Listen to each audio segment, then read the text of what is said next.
আসসালামু আলাইকুম ওরহমতুল্লাহি ওবারাকাতু। শুভ সকাল।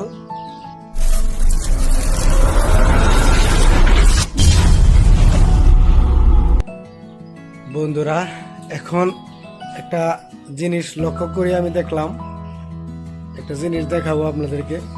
আমার একটা কবুতর, একটা মাদি কবুতর প্রায় 1 মাস 2 মাস হয়ে গেছে, 2 মাসের উপর হয়ে গেছে, ডিম পারে না।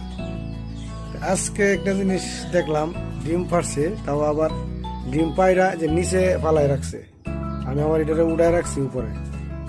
তো আপনাদেরকে একটু দেখাই, দেখেন এই যে দেখেন একটা ডিম পারছে, তাও আবার ছোট্ট টিকটিকি ডিমের মতো, এত ছোট। এই যে এই মাদিটা, আর এটা হচ্ছে নটটা। ডিম পারছে একদম ছোট্ট পিচ্ছি। এটা পুরো বইতর খালি বৈশা থাকে, ডিম দেয় না, ডিম পারে না। খালি খায় আর বৈশা থাকে, ডিম পারে না। অনেক দিন পরে এই ডিমটা দিচ্ছে, তাও আবার এই ছোট্ট মোট্ট একটা ডিম। এটা কোন জাতের ডিম আর কোন জাতের কৈতর বুঝলাম না। যদি আপনারা কেউ জানাতে আমার জানায়েন।